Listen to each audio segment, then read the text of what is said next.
It's your girl, Princess Nyah, and I'm here. I'm back with the podcast, Can I Shit in Peace? We're on season 2, episode, because I can't even remember what day it is today. Well, actually, I can remember what day it is today. Today is World Book Day. And for all the seasoned mums out there, they could explain to you in a heartbeat what World Book Day is.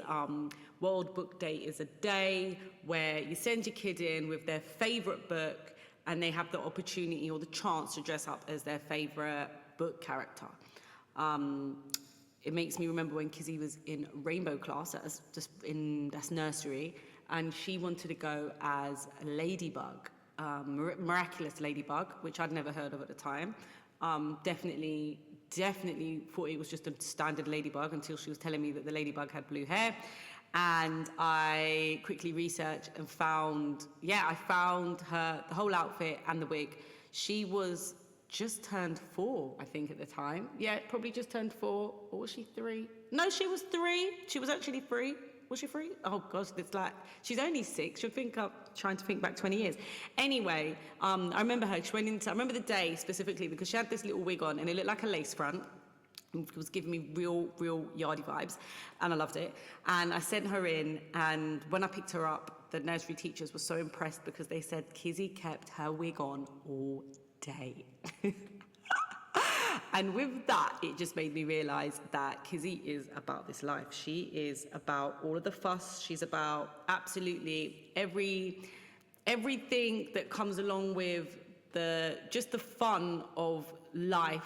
Kizzy is here for, and I suppose it's what all kids are really here for, you know, a little bit of dressing up and just being able to step outside of their comfort zone, become someone else, and, you know, live your best life as an under 10, so to speak. So I think that, you know, it's really important to let your children express themselves. However, I think for me, the most important thing is for mama, yes me, to have my own. What the hell just happened? And why did I stop recording?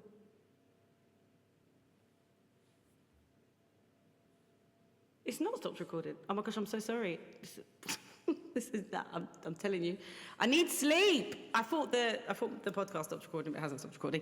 Anyway, you know, I feel like it is great for the kids to have their own input. But as a creative mum, I feel like it's also my time to shine and my time to add my little creative element. So this year for World Book Day, Kizzy, we looked through Kizzy's books, and the standout book for me was Look Up. It's got an English, I'm sure it's an English author.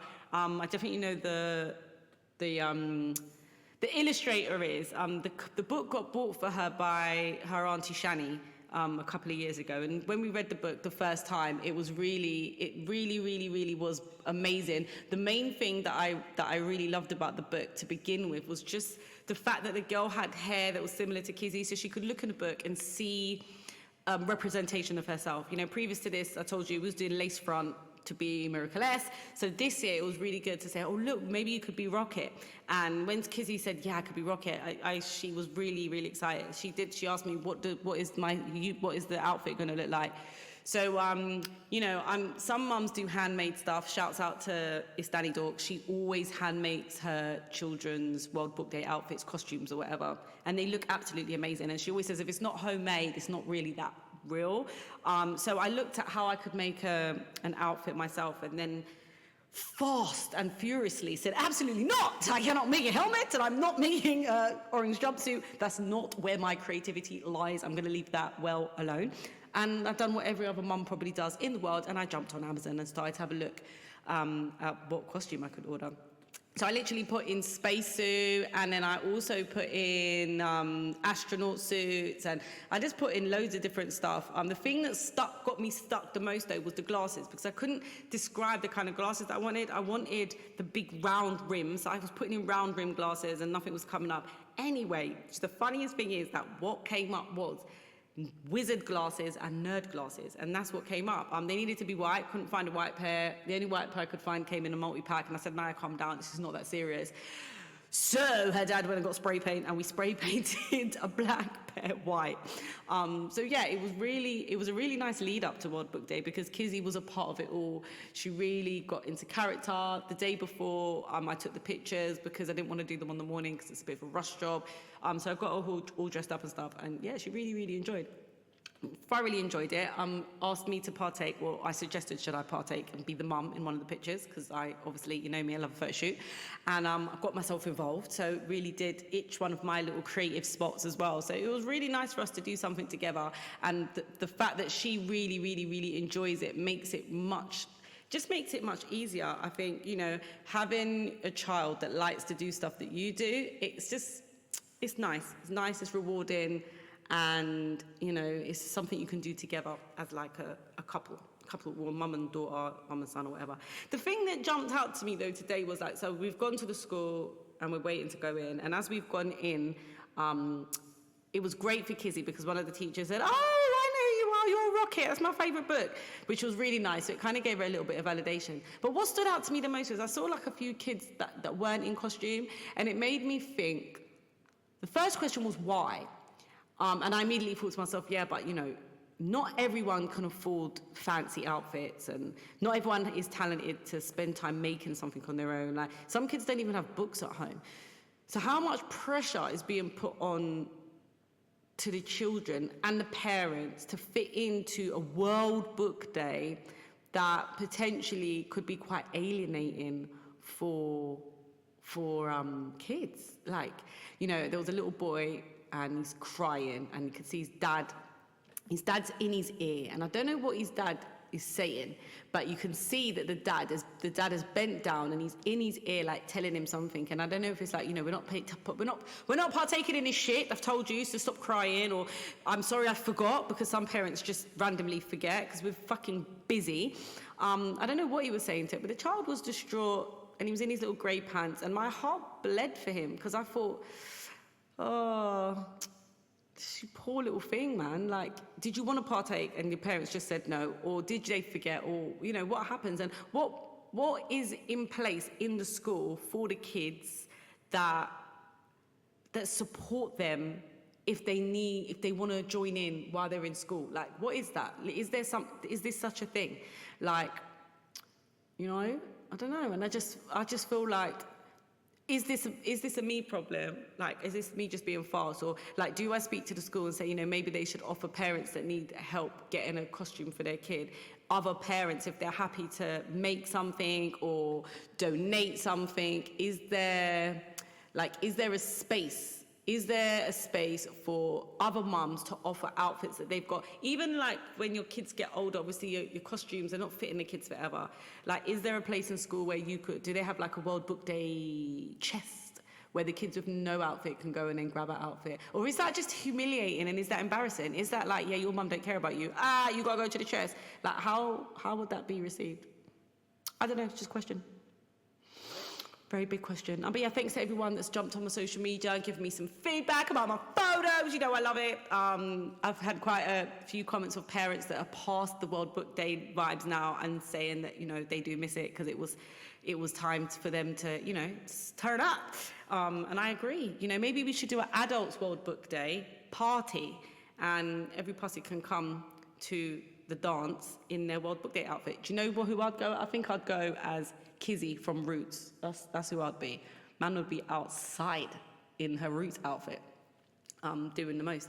But anyway, touching on last week, a lot of mums and even the dads, you know, basically I do want to say shout out to dads. You know, I do like market my podcast to mums because mums I feel like we can relate better. But shouts out to all the dads that give me feedback as well. Like, we do like dads' feedback. I love dads fucking listening. I'd get dads on the podcast. If there's any dads that want to come on and have their say, happy to have you. Like, I've done some talks with dads before, not alien to it, not anti-man. I know I wear clothes that say women against waste men, but if you're not a waste man, you've got nothing to worry about. You can come a step closer and we can have you know, some politicking and articulation. Like, it's cool. But thanks to everyone that contacted me last week about my struggle that I had with Kizzy and about my first real confrontation with insubordination, attitude, and just downright ungratefulness, it felt like, you know. It's been a week. Safe to say that the clear prison bags of her presents have gone. I've given her every single thing that she got for her birthday now. She has been reunited, and when she got reunited, I didn't make the reunion like a big deal, because I didn't want to overly highlight that you be good and then you get rewarded, because I feel like that could breed a behavior of I'm just being good because I'm just going to want to get some shit, and I really don't want that. So I really wanted her to learn, and I feel like we've made progress. I put up a few notes over the house. She has morning vibes routine, she has after school vibes, and then she has evening vibes. And they're all just mini lists of things that she has to do herself without being prompted. And she has to do them independently on her own. It's not Mum, can you come and do this? Oh, I can't. Oh, that's too hard for me. Oh, I don't want to go upstairs because it's dark. Oh, I don't want to brush my teeth because I don't want to be by myself. Oh, I can't eat all my dinner because I don't like this dinner. It's all of these things that was starting to really become reoccurring, you know, comments and reasons and excuses. Over the past week, they've started to really die down. So I'm really pleased. I think that, you know, it's only been a week, and I know I've got a long road ahead of me when it comes to parenting and executing discipline styles and strategies. But I'm really happy that we have got to a place of understanding. And she's made a few comments this week of, I do want to help you, Mum, and I do want to help you, Dad, and let me do this for you, Mum, and let me do this for you, Dad. Over it just being, you just hear all the time, Kizzy, pick this up, clean up after yourself, put your shoes where they're meant to go, hang up your bag, where's your water bottle? It's so many of the similar actions that we're telling her to do over and over again. And in the last week, I feel like with a couple notes and prompts from Mum and Dad at the appropriate times, she's getting herself into a routine of getting things done. And I appreciate that, and I appreciate her for making the efforts. And I think I appreciate her more for understanding and realizing that, you know, we're a team. This is a team effort. It's not Mum do everything or Dad do everything or Kizzy do everything. It's that everyone do what they're meant to do, and the ship will sail just fine. And I think that what happens is as parents, we're in a rush. Every minute we're in a rush. So we don't give our children time to grow into something. Like when you start a job, you get trained up and then you get your probation period to get it right. And I feel like with kids, they're learning so quick that sometimes we either expect too much or we don't give them enough credit to do what they can actually do. And for me, that was my learning curve this week. It's like, you know, learning that Kizzy is a small sponge. She's learning from me. She's learning from everyone around her. She's got a lot of pressure from all different sides. As at school, you fit in, you've got to do this, you've got to do schoolwork, you've got to be the best. She's doing all these different classes, and every minute it's just like, you know, be your best self, be your best self, be your best self. But as a little 6-year-old now, I feel like it's a lot of pressure.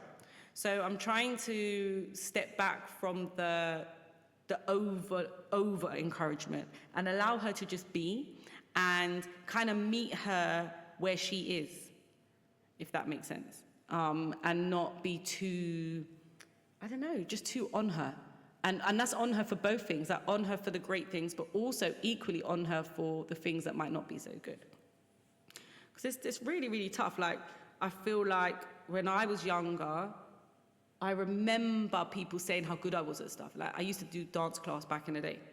For those that don't know, I used to be one of those annoying people, you know, the ones that want to break out into fucking routine in the middle of the dance floor. I don't do it anymore, mainly because I can't. I tried to go back when I was older one time, and I'm telling you, the embarrassment of being at the back of the class, it just worked for me. It's like, I'm either at the front and I'm getting asked to perform first, or I don't want to be here. Anyway, so when I was younger, a lot of people used to say, you know, I remember hearing people talk to my mum, oh, she's really good, you know, she's really good at this, or she's really good at that, she's going to be amazing, she's going to be this, she's going to be that. And I feel like, going through therapy especially, that affected me in a way that put me under a lot of pressure to be a high performer, like to be someone that is going to deliver, because I heard it so much growing up that you kind of feel like now you're expected to shine, like you're expected to be the one that made it, you're expected to be the one from the school that, you know, that done the damn thing. Like it's expected of you. And I think like when it's expected of you, it's stress. And to get to this grown-up age and feel like, like if my business fails, I know I'm not going to feel good about it. But why? Because loads of businesses fail. Like, it happens, you know? And what for me is successful, and is it for me, am I happy with my level of success, or am I worried about what I think other people's version of my success should look like? What is it?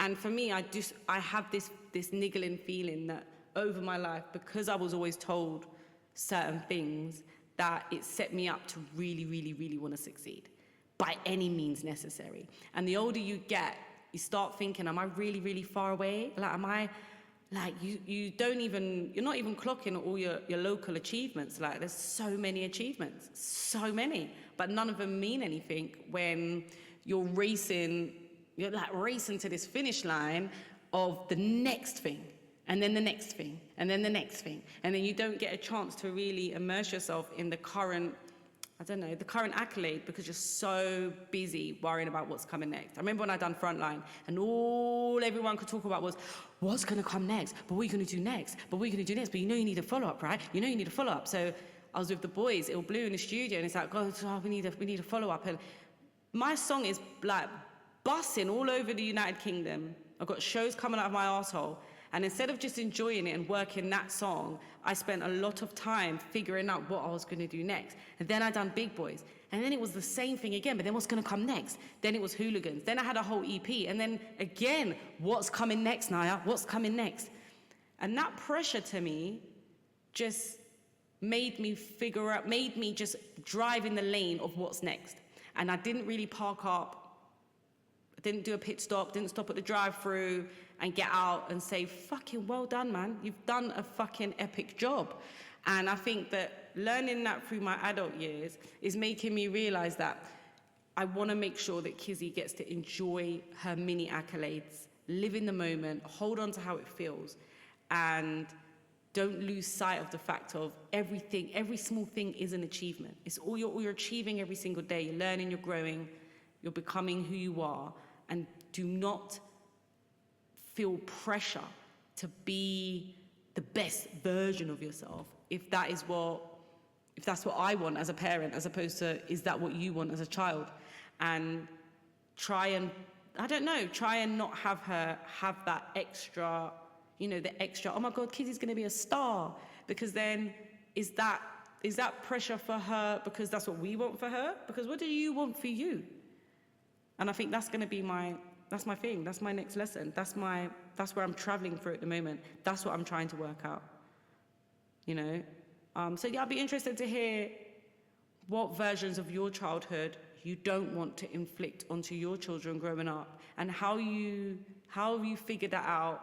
How did you come to that realization? Or have you not even come to it yet? Is it something that you've never thought about and you just parent and just let, it will be however it's meant to be? But yeah, there we have it. Another week, another podcast. Can't I shit in peace? No, I cannot, obviously. Thank you, everyone, for listening. The subscriber list is growing. Thank you to everyone who signed up to the newsletter. Yeah, peace out, and I'll see you on the other side.